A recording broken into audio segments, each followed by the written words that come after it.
पंडित आलोक मोदी ललितपुर से पूछते हैं। नमस्ते महाराज जी, कहते हैं कि प्रतिमाधारी को ही प्रतिक्रमण करना चाहिए, जिनके प्रतिमा नहीं है उनको प्रतिक्रमण करने की कोई आवश्यकता नहीं, जबकि सभी जनवाणी में श्रावक प्रतिक्रमण छपा हुआ है। 10 लाक्षण पर्ववादी में सभी मंदिरों में शिविरों में मुनि आरिका संघ के द्वारा प्रतिक्रमण कराया जाता है। प्रतिक्रमण करना चाहिए या नहीं, श्रावकों को जो व्रती नहीं है? प्रतिक्रमण के संबंध में दो बिंदु विचारणीय है। पहला, श्रावक प्रतिक्रमण के संबंध में श्रावकों के लिए किसी भी प्रतिमा में प्रतिक्रमण का उल्लेख किसी भी जैनाचार्यों ने नहीं किया। किसी में पहली, दूसरी, तीसरी सब प्रतिमाओं का स्वरूप पूज्यवर समंतभद्र महाराज ने सबसे पहले 11 प्रतिमाओं का विशेष वर्णन किया। उसके पहले पूज्यवर कुंद कुंद स्वामी ने अष्टपाहुण में दंसन व सामाय आदि गाथा कह के वर्णन किया। इतने शाक्ताचार लिखे गए, किसी भी प्रतिमा के स्वरूप में प्रतिक्रमण शब्द का उल्लेख नहीं आया। मुनियों का जैसे 28 मूलों में प्रतिक्रमण स्पष्ट है, लेकिन श्रावक की किसी भी प्रतिमा में 6 3 गुणव्रत, 4 शिक्षाव्रत सब वर्णन किया, एक एक चीज का वर्णन किया, लेकिन कहीं प्रतिक्रमण शब्द का उल्लेख नहीं किया आगम के परिप्रेक्ष्य में। अब जो श्रावक प्रतिक्रमण जो छपा है, यह कब से बना, कैसे बना, यह एक विचारणीय प्रश्न है। कहीं भी श्रावक प्रतिक्रमण का उल्लेख किसी ग्रंथ में देखने को नहीं मिला। अब चूंकि श्रावक प्रतिक्रमण बना तो है, तो मूल रूप से मुझे लगता है कि जो अनगारी हैं, श्रावक के 2 भेद हैं। देश विधि में 2, एक अनगारी होते हैं जिन्हें क्षुल्लक बोलते हैं। 10वीं प्रतिमा तक सागारी संज्ञा है, तो जब 11वीं प्रतिमा आएगी तो हो सकता है उनको लक्ष्य में करके प्रतिक्रमण की रचना, क्योंकि पूज्यवर शांति सागर महाराज के पहले कहीं भी श्रावक प्रतिक्रमण का उल्लेख देखने में नहीं आया। कहीं भी किसी में पूज्यवर शांति सागर महाराज के बाद जो धर्म ध्यान दीपक छपी, उसमें श्रावक प्रतिक्रमण देखने में आया। अब कहीं किसी पांडुलिपि में हो, वो पूज्यवर शांति सागर महाराज को मिला हो और उसके आधार पर यह स्थिति बनी हो, तो हमारे ज्ञान में नहीं है। जितना मुझे ज्ञान है उतनी बात कह रहा हूं, और फिर भी ये खोजने का विषय है।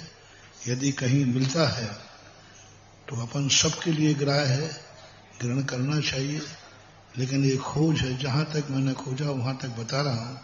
कोई यदि और खोज करता है और कहीं से और भी कोई विद्वान लाके बताता है कि शांति सागर महाराज के पहले श्रावक प्रतिक्रमण का उल्लेख कहां मिला, प्रतिक्रमण शब्द का उल्लेख श्रावकों को कहां मिला, उनके आवश्यकों में प्रतिक्रमण कहां लिखा,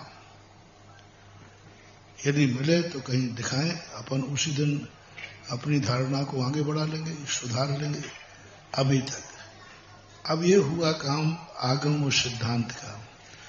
कुछ चीजें ऐसी हैं जो भली हमारे व्रतों में आवे या नहीं आवे, लेकिन उसको करने से फायदा ही होता है। भली वो तुम्हारे लिए आवश्यक नहीं है। कितने कार्य हैं जो आवश्यक नहीं है, यदि करता है तो उसको बराबर लाभ ही है। अब प्रतिक्रमण करना चाहिए या नहीं करना चाहिए? करना चाहिए, क्योंकि इससे फायदे ही फायदे। की हुई गलती के खेद व्यक्त करना कोई घाटा नहीं है। मान लो किसी से अपन की गलती हो गई, भैया मुझे गलती है, अपनी गलती पर खेद है, इससे कोई नुकसान नहीं है। तुम्हारी गलती रही हो या नहीं रही हो, वो सामने वाला नाराज हो या ना हो, तो भी अपन को कहना नहीं साहब गलती मेरी है, मुझे खेद है। तो इतना मानने से बहुत फायदा है, बहुत। बहुत फायदा है। अब प्रतिक्रमण के बहुत सारे रूप थे। पूज्यवर शांति सागर महाराज के पहले एक आलोचना पाठ लिखा गया। आलोचना पाठ ही प्रतिक्रमण है आप लोगों के लिए। दूसरा, जितनी पूजाएं हैं, अब गृहस्थ अपनी आलोचना प्रतिक्रमण क्यों नहीं कहा गया, इसकी खोज करो। तो उसके खोज होने का कारण है कि श्रावक जब भी पूजा करेगा अपनी आलोचना करता ही है। बिना आलोचना किए बिना पूजा हो ही नहीं सकती। प्रभु पतित पावन हो गया ना प्रतिक्रमण। अपने आप को क्या कह दिया उसने, मैं पतित हूं, आप पावन है। तो प्रत्येक पूजा में अपनी निंदा होती ही है। भगवान आप महान हैं, मैं संसारी प्राणी। तो जहां जहां पूजा होती है, जयमाला पढ़ते हैं, उसी समय उसका प्रतिक्रमण होता है और ये अनादिकाल से चला आ रहा है। तो श्रावक पूजा में अपनी आलोचना कर देता है, इसलिए संभवतः प्रतिक्रमण का उल्लेख नहीं किया। मुनि महाराज चूंकि पूजा नहीं करते हैं, मुनि महाराज को ऐसी कोई आलोचना करने का मौका नहीं है जहां वो आलोचना कर सके, इसलिए उनको अलग से प्रतिक्रमण की स्थिति बनाई गई। क्योंकि गृहस्थ को जिन जिन चीजों का प्रतिक्रमण की बात आती है वो रोज को करना है। अभी खेती करने गया, जीवों की हिंसा हुई, उसको मालूम है कि सुबह फिर मुझे हल चलाना है। अब शाम को प्रतिक्रमण मांग रहा है, हमसे हल चलाने में कोई गलती हो गई हो तो क्षमा करना। अरे पट्टा काहे की क्षमा मांग रहा है, कल फिर चलाना है, परसों फिर करना है। वो छोड़ तो सकता नहीं, उसकी जिंदगी ऐसी है। तो शायद इसलिए नहीं कहा कि गृहस्थ इतना मजबूर है, क्योंकि प्रतिक्रमण उसका किया जाता है जिसका प्रत्याख्यान किया जाता है। आज तक मेरे से हुआ, अब नहीं होगा, इसका नाम प्रतिक्रमण है। और गृहस्थ ऐसा कर नहीं सकता क्योंकि उसकी मजबूरियां हैं।